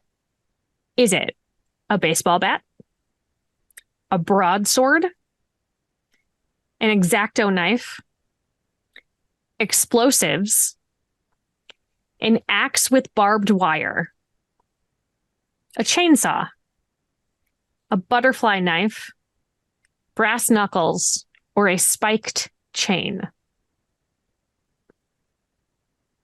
We're all gonna hide behind Brimley. Yeah, I'm like, what the crap? I get a collection of nightmares. You get a collection of weapons. Yeah. I think I'm going to go with explosives. Explosives. And I think that they're actually, I think Brimley snuck in fireworks for the centennial. Oh, okay. You get to describe it with two of the following. This contraband you're describing. It was given by a mentor. It's used to defend yourself from your fear. It is proof of your heroism. It is tied to self-destructive tendencies. It is something everyone knows you by. It has your name carved into it. Or it has been used to protect others 1,000 times. Oh, it's something everybody knows that I buy. Everybody knows, but okay. And then you get a second one too. I get 2 off that list? Yeah. Okay. So it's going to be something everyone knows that I buy, and it's going to be linked to my self-destructive tendencies. Great. So we know your self-destructive tendencies are blowing things up. We love it. All right. I'm going to head over to the crafter. I'm going to build me real quick. BB. Hey, where'd you go? Past me. Okay. So my name, the options are a unique name, a tongue twister name, a word that is normally not a name chosen to confuse. I think I'm going to go with a word that is normally not a name, which I will decide before next session. Okay. Gotta know what my eyes look like. Gleaming, mismatched, bright, honest, or exhausted. I like mismatched. It's interesting to me. The body options are round body, body built for listening, a lanky body, or an uncertain body. And I really like body built for listening. Yeah, good choice. It's only ears. Just one big ear, actually. Biblically accurate, but just ears. Here is my gender list. Priestess femme, grass lad, a turtle, a cloud over the sun, a particular color, or tree kisser. And I think I'm going to a particular. I think I'm going to go a cloud over the sun as my gender.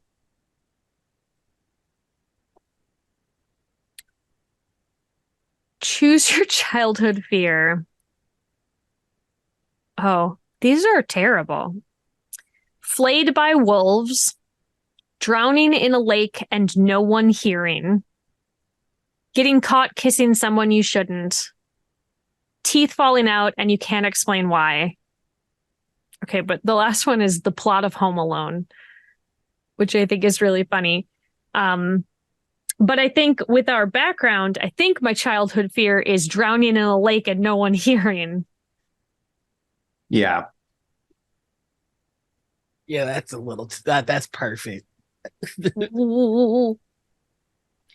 I get to choose my craft.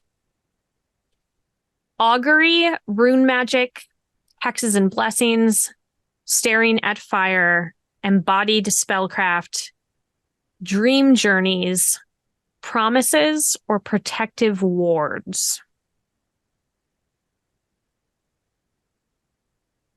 I think protective wards.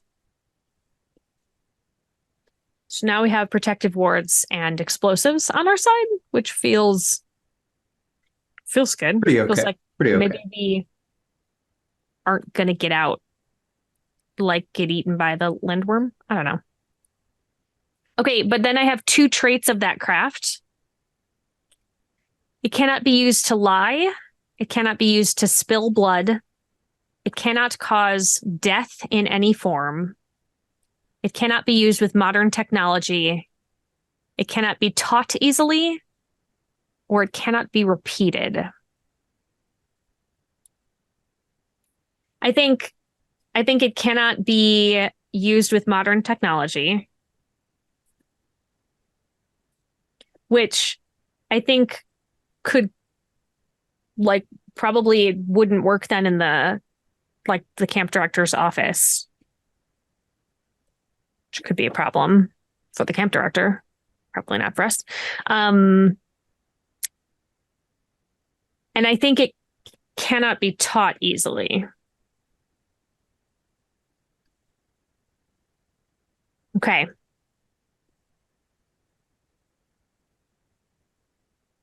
All right. So now we have questions, and I am going to take a moment and I'm going to send you each of your questions. Actually, I'll ask you mine first since I'm here.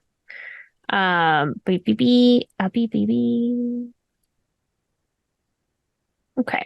So, Noir. Yes. How did you rescue me?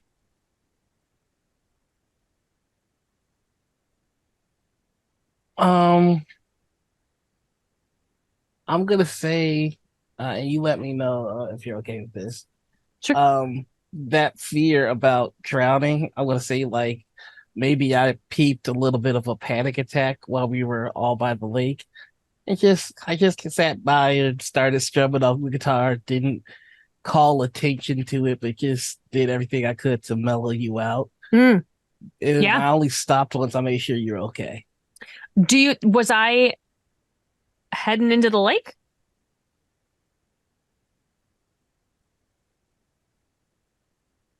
Maybe Yeah. I saw you kind of like daydreaming, walking towards the lake, and I'm like, "Hey, buddy!" And now it's time for Wonderwall. Well, maybe you want to listen to Wonderwall over here, though. Okay. Okay. Now Cool. I'm gonna perform Owl City. Let's go. Hey. Um. Hey, Brimley. Why did you abandon the craft? You used to do this. Why don't you anymore? I think someone else at the camp might have bullied Brimley. So, like somebody told you it was weird, and so you told dropped Brimley. it. Like I think Brimley was a very good painter Ah. Mm-hmm. and was actually like quite good. And someone told Brimley that it wasn't cool or that it was weird that they did it. Maybe like a little bit of like toxicity in there as well. Mm. And Brimley wasn't standing for it, or Brimley was just like, "Oh, I guess if it's not normal and it's weird, I'm gonna stop and conform." Oh. Oh, Brimley. So Brimley gave up something that Hey, they loved and they we're were gonna really get good you at. painting again, Brimley. We're gonna find a way. Okay. Last one.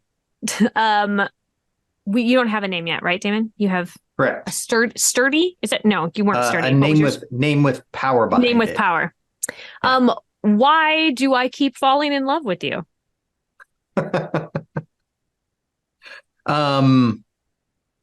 I think it is because the woods want you to. Oh. Do the woods want me to fall in love with you, or do the woods want me? And they I think was going that's how... off of I was in love there once in the woods. Oh. And so it's you trying are to perhaps like a provide replacement. Yeah. Yeah. Without really understanding how how anything works. So like it's purely like a supernatural force is causing it. Mm-hmm. Yep. Interesting. Okay. Anita, I am sending you the chat, your 3 questions. Okay. Here we go.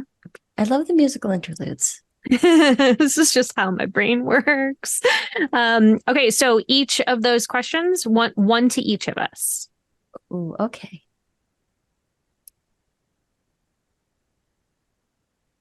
Sarah, remind me what your character's name is again? Oh, I haven't. You haven't chosen It's a yet? word that is normally not a name. Okay. How did you perceive me when you saw me at my most vulnerable? I think maybe I found you after the bullies made you feel like you couldn't paint anymore. And I saw how badly you were hurting, and I didn't want to like make you feel embarrassed by that. I think I see the fact that you feel really deeply and you cover it up because it's more important that we just get stuff done and let's just go do things. So I think I try to be a place to just like, I'll sit quietly near you so that you can be vulnerable if you want. See, I think I saw you need that. Okay, I like that. Damon, why do I feel okay opening up to you? I think that out in the woods, or at least near the woods, is really a place of separation from everything else that is going on at the camp. And so if there are any connections and tethers that you're feeling to your past in the camp or anything like that, those are lessened when you are out in the woods. And so out there, then you are more comfortable just opening up and being yourself because the memory of being bullied is pushed back.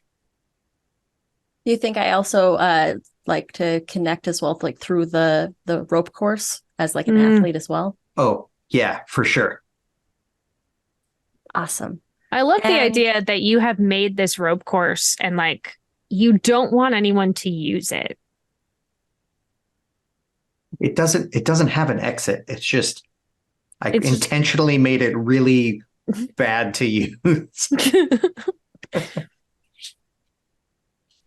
Made it difficult on purpose. Yeah, it's just a horrible maze. And for our songster, what was your character's name again? Ethan J. Gulliver, please. Ethan J. Gulliver. Okay, make sure that I use the whole thing. I'm going to write that down right here. Ethan J. Gulliver. Got it. Do I take care of you, and do you want me to? No, you don't. And I think Ethan's that kind of guy that just likes getting attention. But when people are like, I think Ethan likes getting attention on Ethan's terms, and it's like very quick to be like, okay, you may leave now. Like, Ethan is a cat. Yeah. Is cat. Ethan J. Gulliver.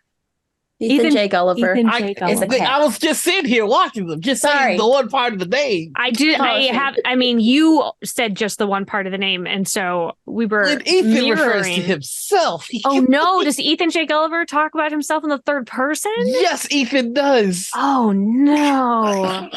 So I think Ethan J. Gulliver. So Ethan J. Gulliver, I don't take care of you. No. And Ethan only really wants attention. Ethan J. Gulliver only really wants attention on Ethan J. Gulliver's wants terms. everybody to want to take care of him, but once you start taking care of him, you're annoying. But then please go away. Yeah. Okay. Understood. All right. Damon, I put your list.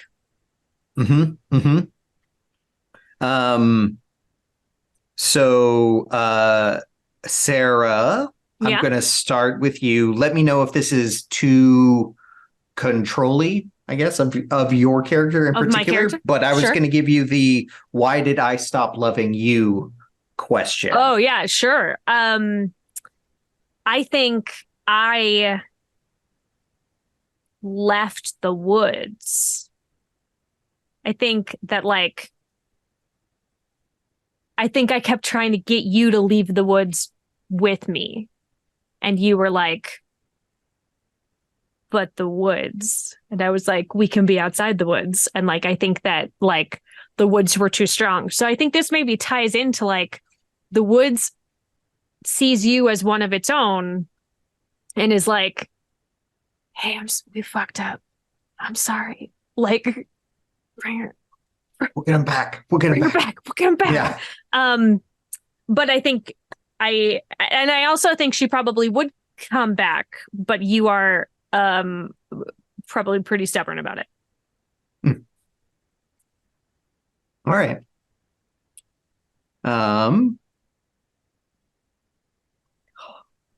These other ones are good.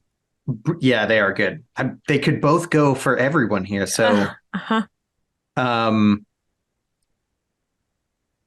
Brimley, what happened that made you seek refuge in my woods? I think that that Brimley gave up painting, but the bullying didn't stop that year. So I think Brimley ran away into the woods. Just to hide out? To hide out. Hey, I have a question. Brimley, did you see the witch? I think Brimley definitely did see the witch. Okay. That's I think there is a memento on the picnic bench that Brimley has left there. What is it? I think that after the bullying happened, Brimley ran away into the woods, saw the witch, and then came across Damon on the rope course working on things. Mm-hmm. And I think Brimley helped start tying some of those initial few knots. And I think one of the things that Damon's character and Brimley did together is they tied the ropes into little paracord friendship bracelets. Yay. And I think that Brimley's friendship bracelet is on the picnic bench. With this canon that we have just created, that means that Damon's character, as the ropes keeper, started as a camper, just tying rope in the woods, and then just stayed. Just stayed. Yeah. I was sort of thinking earlier when we were just talking about time frames and everything like that it might be interesting if one of us hadn't left the camp for whatever reason. You just aged out as a camper and became a counselor and then just kept working. Yeah. I'll take that. Don't worry. I'll throw myself on that grenade. Yeah. Got it. All right. So Ethan J. Gulliver. There it is. Why were you banned from entering my woods? Oh. Please tell everyone what you did. What did you do? I went viral for playing the song that caused all the kids to walk in the river. Ooh. Whoa. All right. And then the woods were like, you earned that. Hey, no thanks. You can't come in here. Yeah, I make that my whole internet personality is as one of the survivor of the missing. Oh. So I play the songs. I do TikToks telling the story while playing music. Wow. Dark. Yeah, I can see that the woods would be like, oh, get out. This guy. Yeah. You know what? The lake can have him. Okay, Noir, and your questions are in there? All right, here we go.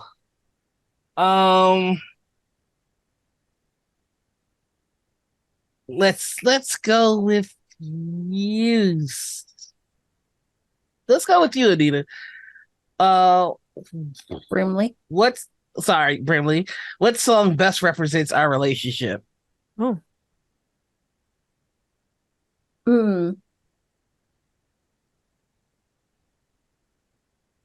The first thing that popped into my head was Toxic by Britney Spears, but I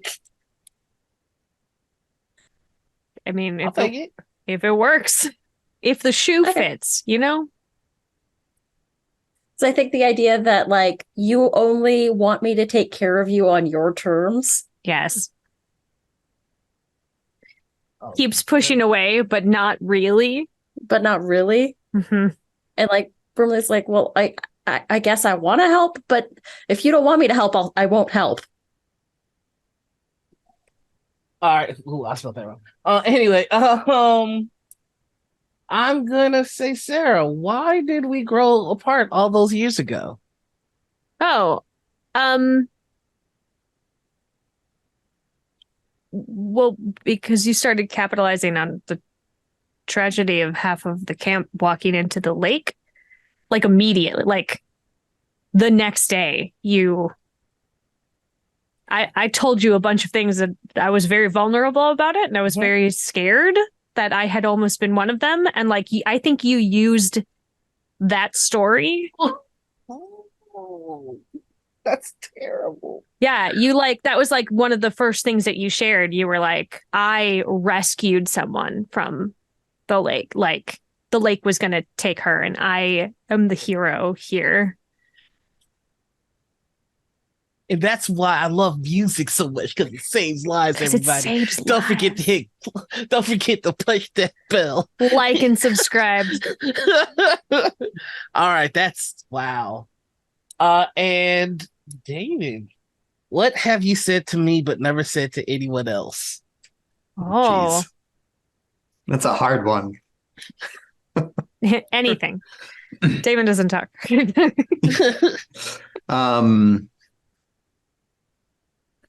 think that I have let you in on a secret. It probably slipped that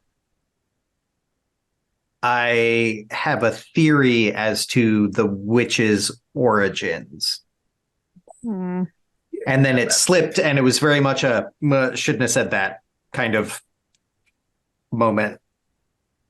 Man, but the clicks. They get the clicks. Did you tell him the theory or just that you had one? I think I probably started to go into it and then was like, no. You're just I'm going not to alone. sing about it. Just gonna sing about it. Remember, I said we're gonna make the most likable characters, and this is what I thought. Oh no! Lovable. The campers need to be lovable. Yeah. I think it was, cool. Yeah, I think it was maybe from when, even prior to the lake incident, it was maybe during camp early that summer. Mm-hmm. Spending a bunch of time in the woods, and then the witch starts arriving. So you have also seen the witch. Yes. Have you seen the witch multiple times? I think probably often. Okay. Yeah. Is it often each year? Or is it like often because you have seen The her witch multiple years? The witch is cyclical with new batches of campers. Okay. Is that how you know camp has started again? Oh. Yeah, probably. Yeah. And then I start rebuilding the rope course.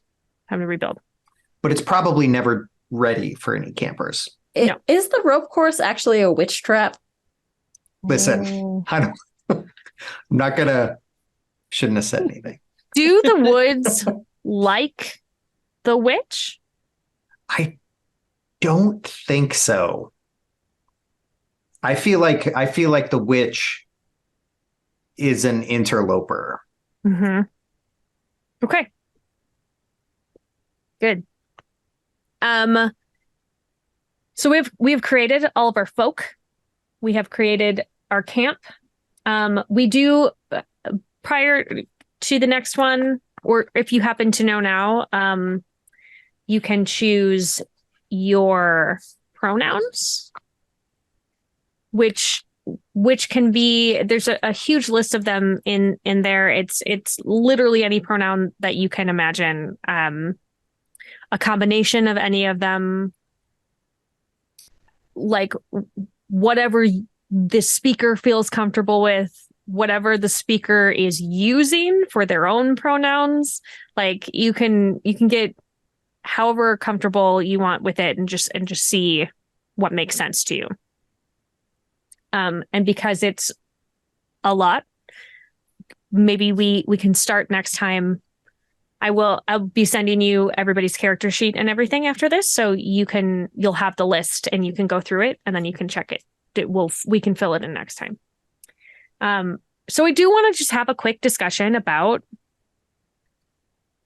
like a big in-depth safety discussion. I think this is probably fine with everybody here, but there will definitely be no sexual violence of any kind. Specifically called out in this is also no violence to Indigenous people. No racism. Get back to that page. But there's a strong possibility that there's going to be death. There's a strong possibility that there's going to be grievous injury. There could be explicit violence against animals and against children. So we have to sort of have the conversation about where everybody's lines and bails are. What is everybody thinking?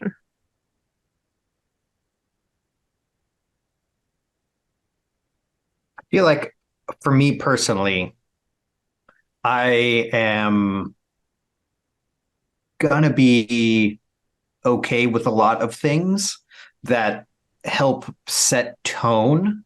But I don't know that like drawn out on screen like bodily stuff will necessarily advance the story that much. So generally speaking, I think for me, when it is story advancing and intentional, I'm okay with it.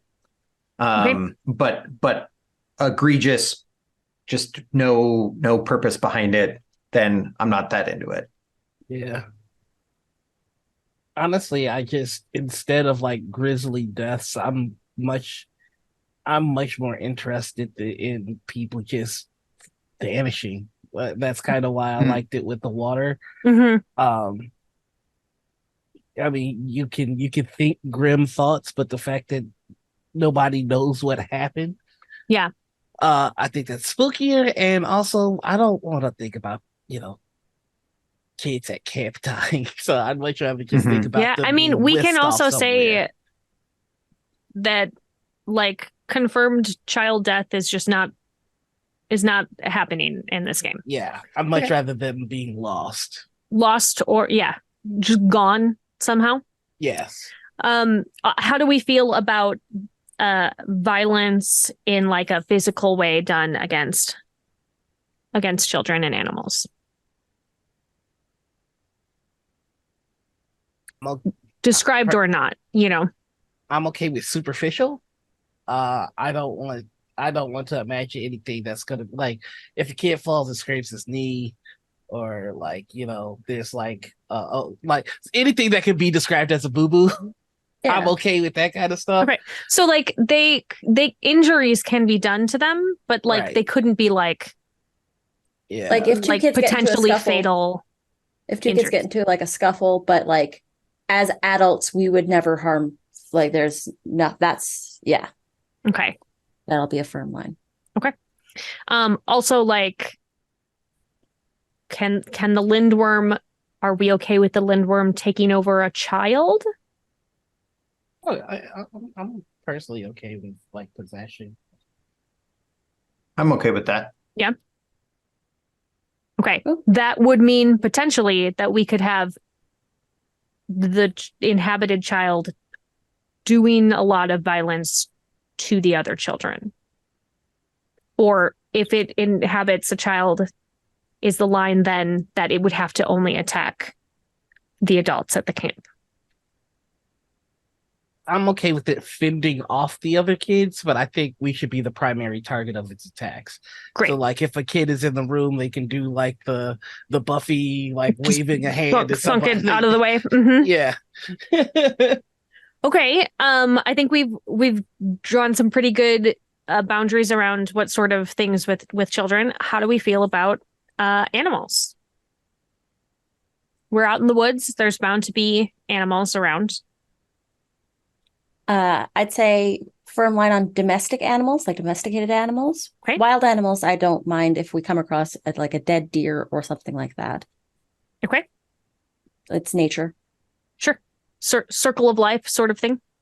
Yeah. So if an animal is clearly attacking us, whether that's inhabited or rabid or just like a bear who's whatever, like, is it okay for player characters to attack that animal back?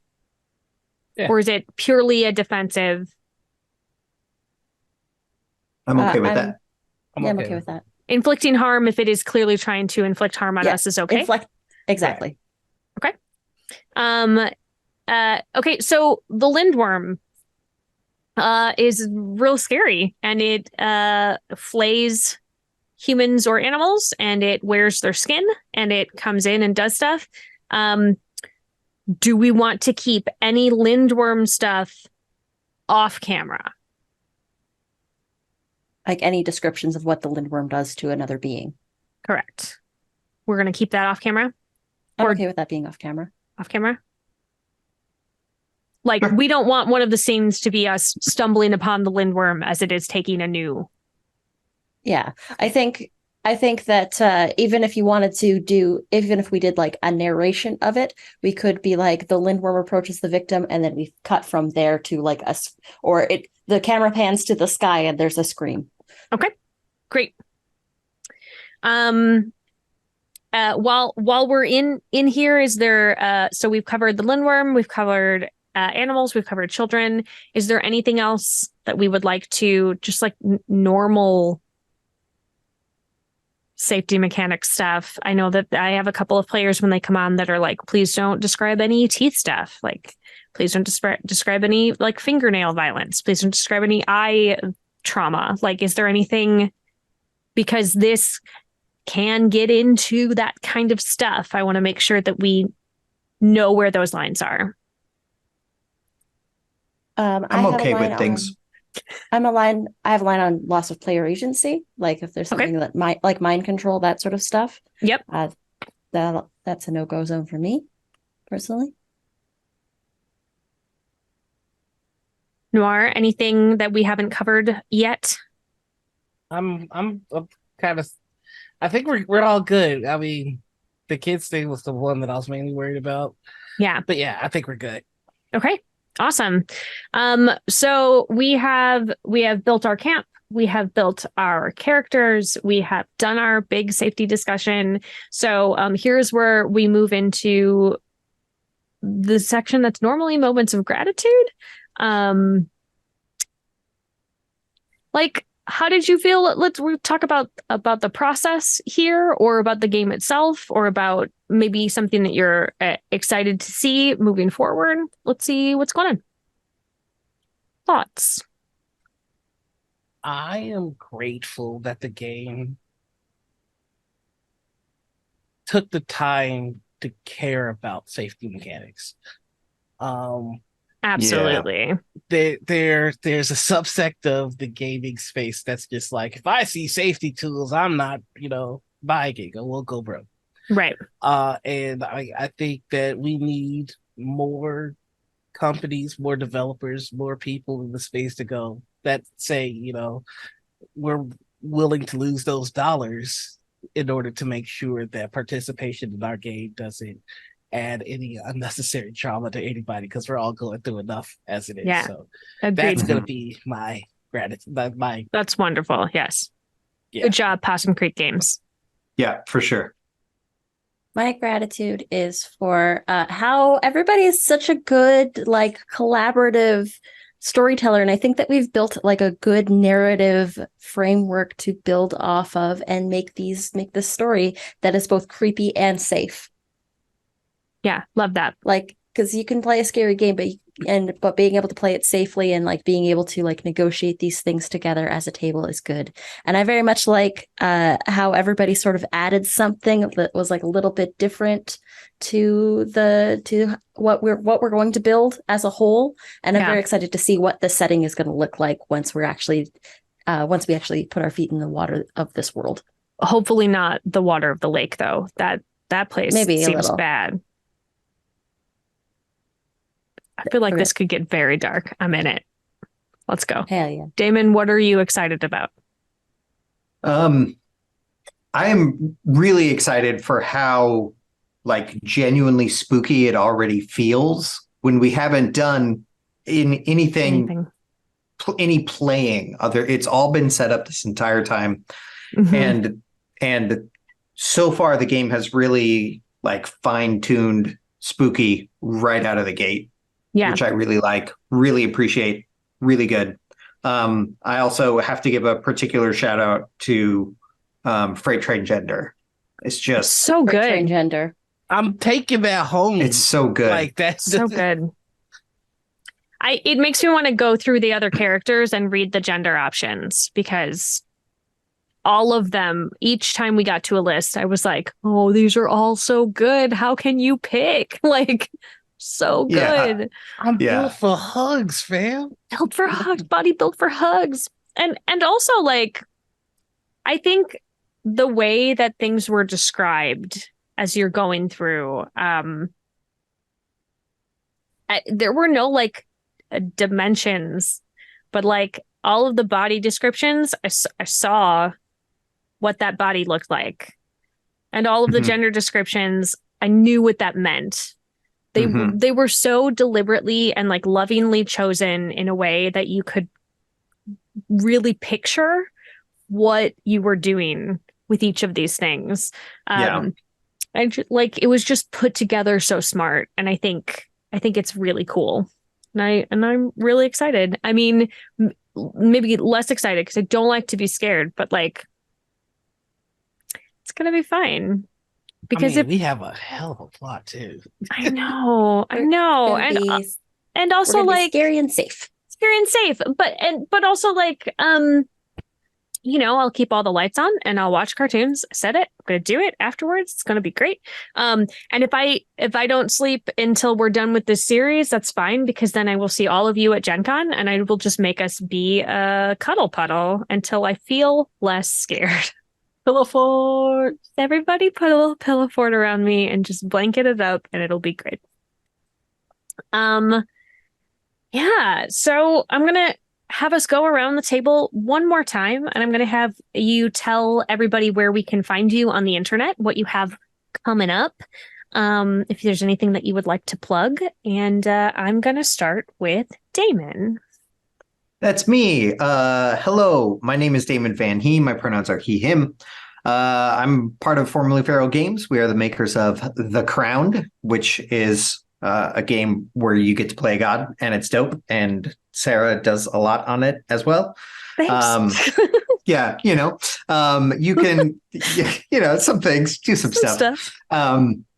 You can find me on the internet, I guess, in a couple of places. Damon Van He on Facebook and Twitter. And then I guess Twitter still sort of exists. It's formerly _feral for Twitter. And then that new one. Blue Sky. Blue Sky. That's one that's maybe neat. It feels cozy. I like it. Formerly Feral Games on Blue Sky. So that's where I'm at. Right. Noir, where can we find you? What you got coming up? Yeah, well, hi everybody. You can find me all over the internet as the Noir Enigma. That's Twitter, Twitch, YouTube, TikTok, Instagram, and Blue Sky. You can find me every Friday right here on Gen Con for Table Takes and Table Takes Plays. Every Monday over on Q Time for our alien game, Beacon, another fun, spooky game. I have 3 hit points in it, and we're surrounded by face huggers. Wow, that seems bad. I don't have a weapon. I have the power of compassion. I'm not kidding. That's like the only thing I have is a move called compassion. Wow. All right.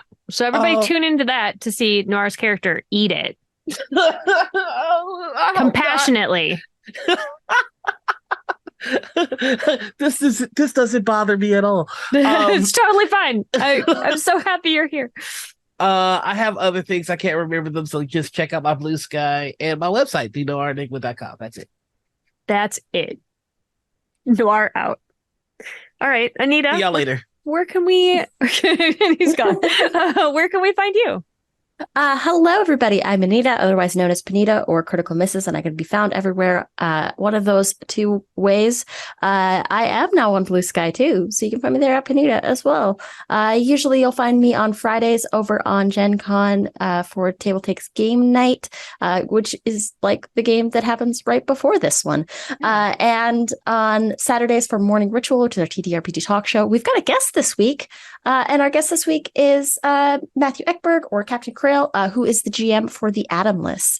And other than that, on Mondays, you can find me over on Critical Misses for Time and Time Again, which is a cipher system story of time, space, memory, and love. And yeah, follow me on things and you'll be able to find out where else I am. That's it. That's all. That's me. And Watson wanted to come say hello. Hi, Watson. My boy! He is the camp cat, and so nothing bad will happen to Watson. Oh, no, he would definitely abandon us to our fate. Oh, yeah. Maybe that's why nothing bad will happen to Watson. Because he's like, oh, I'm out. Y'all see the Lindworm? I'm out. The landlord will probably send him a text like, "Hey, coming through at 15." Yo, what's up? And Watts is like, "Bet I'm out at 5." We know that, I mean, what a wonderful way. Like, we can't find Watson. I think something bad's gonna happen. Everybody out. But yeah, Hi, Watson. Hi, I'm Sarah Moore. You can find me on Facebook at Actor Sarah Moore and everywhere else on the internet at Pixies and Pins. You can come to my website, pixiesandpins.com. And you can find me here every Friday night on Sarah's Table, where I spotlight indie games. We are in the middle of our series. We just started. This is episode 1 of Sleepaway. And so we have decided that we're going to do a mini campaign. So there will be 3 more episodes of this particular arc. So it's gonna carry us, I think, all the way to Gen Con. And then when I'm at Gen Con, we're switching gears a little bit, and I'm going to DM for some puppets. So come on over to Sarah's Table Live. I will be playing a game called Adventure Skeletons by Grant Howitt, and I have 2 human players, Robert Hartley GM and also Mandari, and then I have 2 puppet players, which are from Perception Studio. I love them so much. It's so yes, good. indeed. Cucumber and Chunk are going to hang out at my table and probably break everything. So come check that out. There are still some tickets available. I'm also going to be doing Actoroki Live for Peter Adkison. And like, maybe there's going to be a puppet in that too. You know, like maybe this Gen Con is all puppets all the way down. Like, I don't know. You just have to show up to find out. That's what I have to say about that. Sarah, are you a puppet? You have to tell us if you're a puppet. I don't have to tell That's you. the law. It's not the law. It's Where is entrapment it if the you law? don't. Tell.